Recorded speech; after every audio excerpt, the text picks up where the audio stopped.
جناب شیخ خوبی سلامتی؟ سلامت باشین برادر. الحمدلله. شما چطورین؟ خوبین؟ الحمدلله شکر سلامت با جناب شیخ. جناب شیخ شما فرمودید که ما تو ایران هستیم، فارسی ایرانی صحبت میکنیم. حالا اینجوری که ما میدونم ایرانی هم بلد هستی. بله، زبان فارسی رو تعلیم گرفتیم در خود ایران. بله ماشاءالله. خدمت شما عرض کنم، شما گفتید که ترک سنت آدم به کفر میرسونه، درسته؟ البته تفصیلاتش به این چنین مطلق نیست. ما این رو خیلی که مشاهده کردید، اگر باشه در اون درس ذکر کرده. و این هم اولا سخنی بنده نبود، سخن یکی از علما بود که ذکر کردیم، شرح دادیم و در تفصیلاتش سخن کردیم. بارک الله فیک.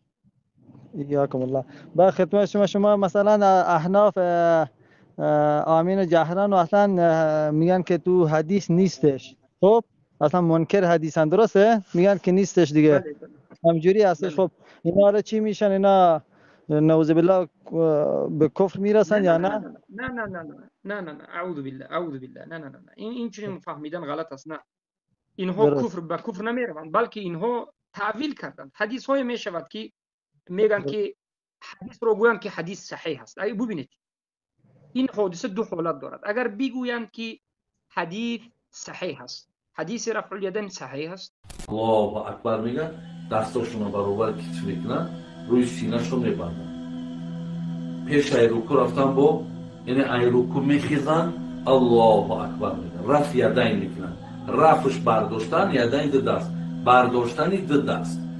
برادر عزیز، در اطراف این انا اگر چند حدیث های پیامبر هست، لیکن برای ما و شما اگر چند حدیث های پیامبر هست، لیکن برای ما و شما که پیروی ای مذهب حنفی داریم، برای ما ضرورت بر این نیست. در حدیث هست، خود مذهبی ما نیست. در حدیث هست خودر اگر چند حدیث های پیامبر هست، لیکن برای ما و شما در که پیروی ای مذهب حنفی داریم، برای ما ضرورت بر این نیست. بطور برطور میگه نمیگه.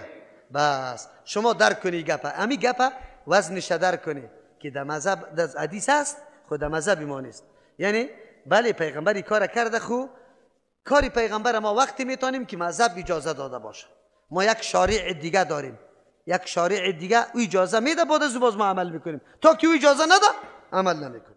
مقصد دستاتون در نماز رنگ همون دنب اسب ایغر میگه، رنگ همون برداشته و میپختوی.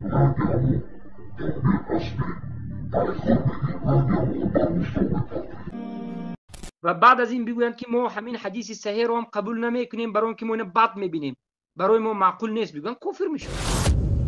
درست. اما اگر بگویند که حدیث در نزد ما منسوخ است، یعنی تعویل بکنند، بگویند که ما دیگر حدیث داریم، این حدیث اول بود اون بود، ما میگیم در این حالت اینها تعویل دارند، اما که حجت که قائم شده است اینها مبتدی هستند. بارک الله فیک. یاکم الله.